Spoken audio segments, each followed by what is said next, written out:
This is CBC Windsor News. I'm Chris Hensing. Thanks for joining us. Here's our top stories. An American swimmer plucked from the Detroit River, how this man was rescued, and the warning for others. Can the Conservatives trigger an election? We look at the non-confidence motion that could put the wheels in motion. And Windsor wants a heart hub. It's what Ontario wants cities to pivot toward after axing drug consumption sites. CBC Health reporter Jennifer LaGrassa explains.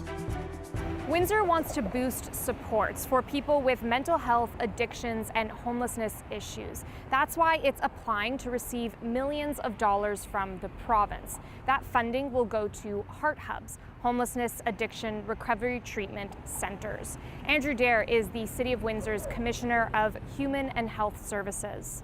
It's going to provide a pathway for individuals who ideally are experiencing homelessness to get off the street, and if they're ready to get into some type of recovery or retreatment kind of center, that's what this model will do. In August, the Ontario government decided to stop supporting supervised drug consumption sites. That followed a safety review, which launched after a woman in Toronto was shot and killed outside of one of these sites last year. Though the review didn't advise that they close these sites down, the province decided that it wanted to focus on treatment options instead. Hotel Dieu Grace Healthcare will be one of the lead organizations for Windsor's hub. Bill Mara is the hospital's CEO. This whole heart hub model, it's all about improving access and closing the gaps where at times there are gaps in services. Those gaps include getting people into treatment or helping them transition out of treatment. Mara says that there's a few locations for this on the table, but wouldn't say where just yet. Hotel Dieu is also looking to spearhead this alongside a partner in the county. Hub applications need to be submitted by October 18th.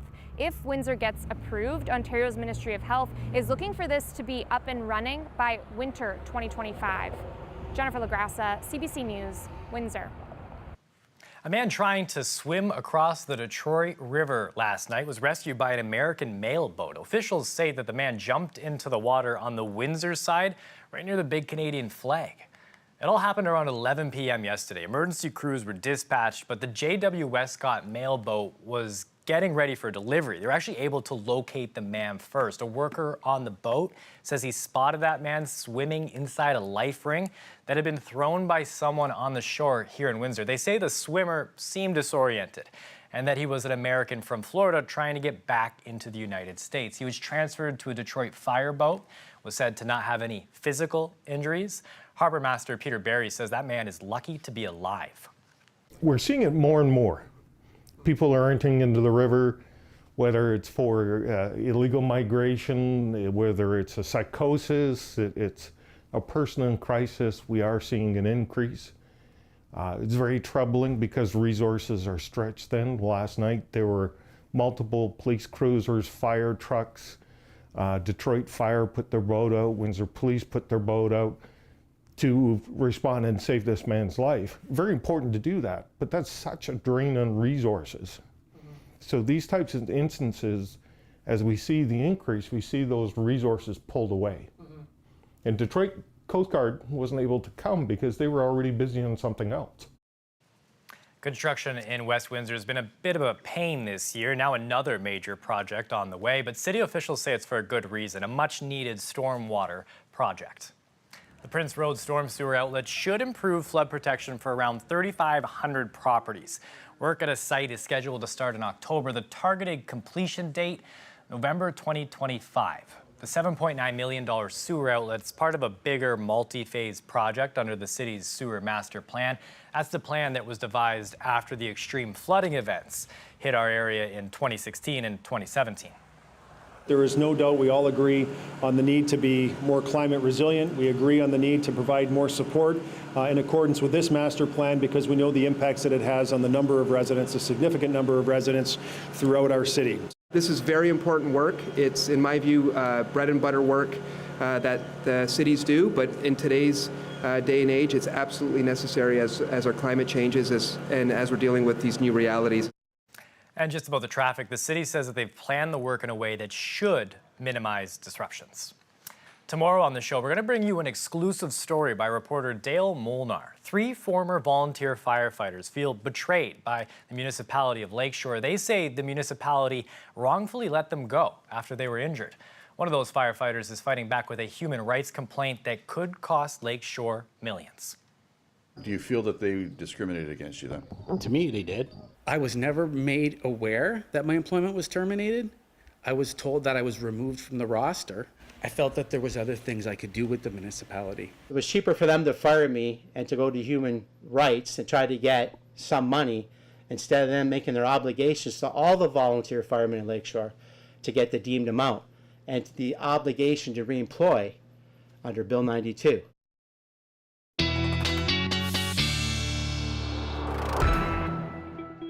Colette Kennedy joins us now for a live look at the weather. A little bit of something brewing up out there, it feels like, hey? Yes, we've got active weather to talk about here in our neck of the woods, and also I'm going to take you on a trip to the tropics, but probably not the kind of trip you like, but just to show you what's brewing there as well. So first of all, starting off with a special weather statement that is in place for us here, having to do with that rainfall, potentially 20 to 40 millimeters of rain, but I'm going to show you one of the models that I'm sort of looking at in terms of those amounts in a moment.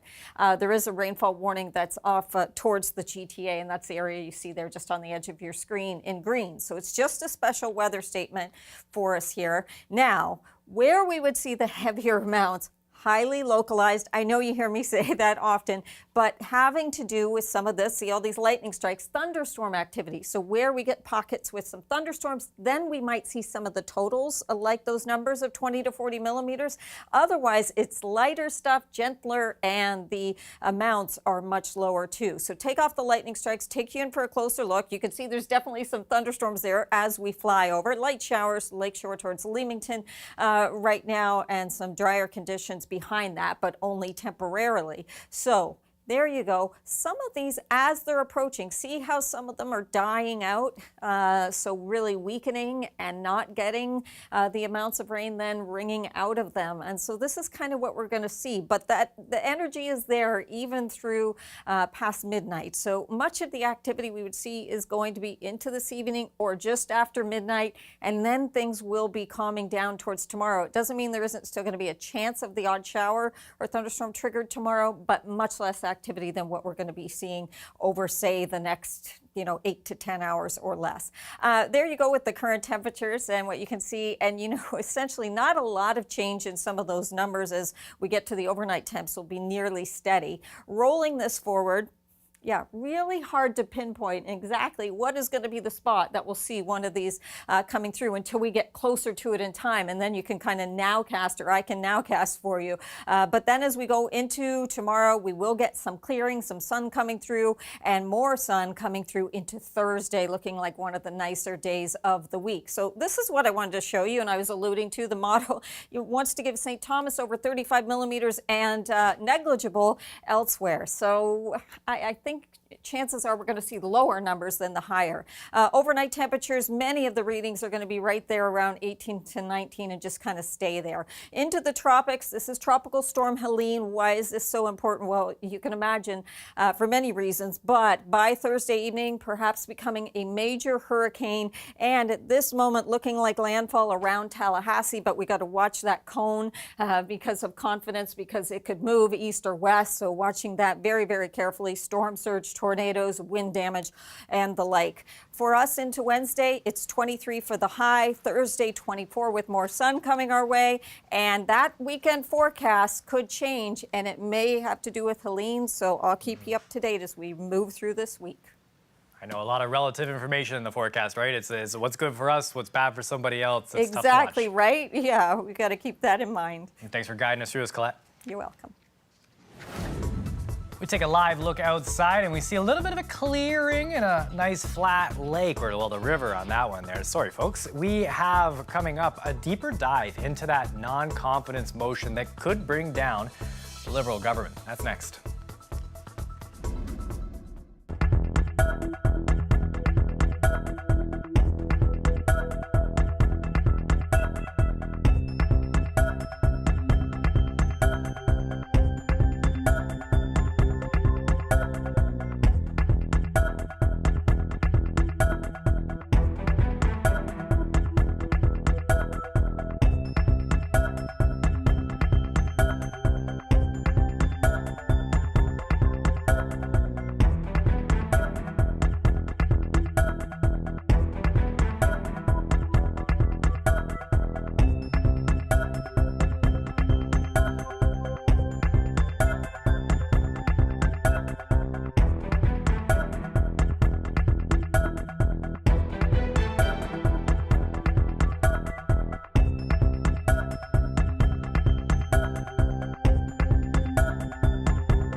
The Conservatives introduced a motion today that could bring down the Liberal government. CBC's Kate McKenna on why the NDP and Bloc Québécois say they'll expose it.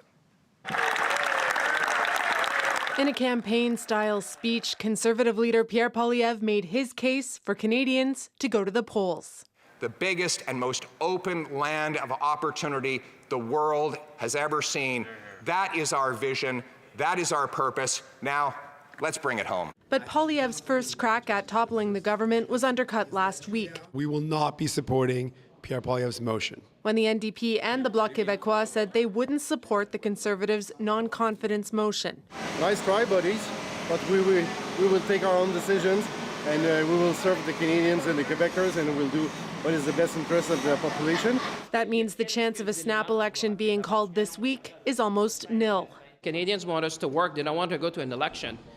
They've elected people to work until October of 2025, and that's what they want. This week, your rivals are calling a vote to possibly force you out of office. Speaking on the American talk show Late Night with Stephen Colbert, Prime Minister Justin Trudeau brushed off criticism. I've been here and I've been steering us through all these things, and people are sometimes looking at change. But the reality is, I deeply believe in continuing to fight climate change and continuing to invest in people, and continuing to be there to support people, and I'm going to keep fighting at it. While this vote, which is set to take place tomorrow, seems destined to fail, Conservatives can bring forward another non-confidence motion this Thursday. In total, they'll have 5 opportunities to bring forward non-confidence motions between now and Christmas. They'll need to shore up support from other opposition parties if they want to trigger an election. Kate McKenna, CBC News, Ottawa. U.S. President Joe Biden spoke to the UN General Assembly today at a time where a number of conflicts are raging. But as Caroline Bargot reports, the outgoing leader still sounding a note of optimism. This is President Joe Biden's 4th and final time addressing the UN General Assembly. He started off by talking about his history in American politics and comparing it to today. When he was first elected to the Senate in 1972, the U.S. was fighting in Vietnam. The Cold War was raging on, and the Middle East was on the brink of war. But he says the world got through it, and we can do it again. Today, the United States and Vietnam are partners and friends. And it's proof that even from the horrors of war, there's a way forward. Things can get better. We should never forget that. I've seen that throughout my career. On the war in Gaza, Biden once again called for a ceasefire and hostage deal now, and pushed for a 2-state solution to a round of applause. As for the escalating conflict between Israel and Hezbollah, which has already killed more than 500 people in Lebanon, Biden said it's not too late to calm tensions, but he didn't say how. Even if the situation has escalated, a diplomatic solution is still possible. In fact, it remains the only path to lasting security to allow the residents from both countries to return to their homes and the border safely. And that's what we're working tirelessly to achieve. About the war between Russia and Ukraine, Biden said the U.S. will not let up support until Ukraine wins. He said the war in Sudan has to end too, but didn't offer any solutions. And he announced the U.S. will give $500 million to help African countries respond to the Mpox virus, and is donating 1 million Mpox doses right away. He said there will always be conflicts that pull the world apart, but leaders have to make sure the forces holding nations together are stronger. Caroline Bargut, CBC News, Washington.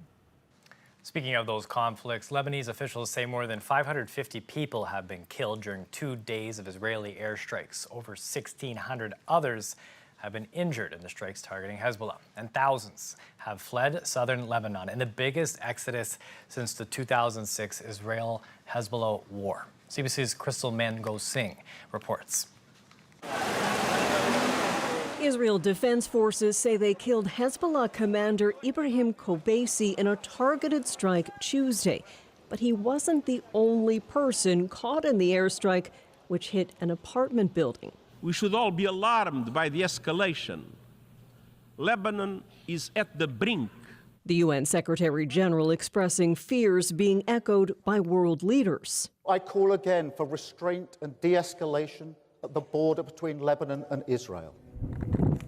Israel and the Lebanese militant group are locked in an intensifying exchange of cross-border strikes. Nasrallah mobil etchem lesaf hatehom. Nasrallah is leading you to the brink of the abyss, says Israeli Prime Minister Benjamin Netanyahu. By Tuesday afternoon, Israel said its Air Force had used more than 2,000 munitions in recent attacks on more than 1,000 sites within Lebanon. Hezbollah has managed to get by Israel's air defense system, striking communities in the north, although few people are still living along the border. Lebanese residents, meanwhile, continue to move north away from the border with Israel. Tens of thousands of people are said to have been displaced recently, and Lebanese officials say they don't have enough resources to support them. Crystal Gamansing, CBC News, London. CBC News has learned more than 7,000 hunters in Alberta have applied to join a government program to kill grizzly bears. And these are the ones that pose a threat. As the CBC's Malika Karim found out, support for the program is far from unanimous. And we warn that some viewers may find images in this report disturbing. These scars, a painful reminder of how dangerous grizzlies can be. We were hunting actually only kind of 25 minutes away from home. Hunting for elk in the foothills east of the Rockies, Carmelo Silvestro heard something behind him. When I turned, expecting to, thought maybe it was elk. No, it was not one, but 4 large grizzlies. One of those grizzlies mauled Silvestro, and DNA tests have shown that same bear had killed a hunter 3 years ago. The attack came just months after the province announced changes to its grizzly bear management plan, a shift that could allow the threatened species to be hunted by the public for the first time in nearly 2 decades, though only 30 licensed hunters have been chosen to take part. There's nothing about this that resembles a hunt, actually. They'll have a finite area, a finite amount of time to pursue that bear, and they'll be after a specific animal. The province says it's addressing the rising number of conflicts with bears, but the plan has critics. What experience does this person have in dealing with conflict bears, not just the fact that they have a hunting license? Grizzly bears remain a threatened species in Alberta, despite that 18-year hunting ban. And conservation groups worry the plan won't protect people or bears. Grizzlies have not seen a huge population increase. In 2021, there were an estimated 800 or 900. In 2010, there were about 700 or 800. Silvestro says he supports hunting the bear that attacked him. She's a problem bear. She's got that aggressive behavior. She's killed once. There's, nothing to say that she won't do it again. But because the bear has already killed, no civilian hunters will be used to track and destroy it. The province says fish and wildlife officers will do that on their own. Malika Karim, CBC News, Calgary. Football is back, and it has been exciting to watch so far in the NFL. But coming up, we've got a bit of a twist on people meeting their idols. Stick around.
We have a new twist on a younger athlete meeting their idol. The sport, Canadian men's football. The athletes, groundbreaking women.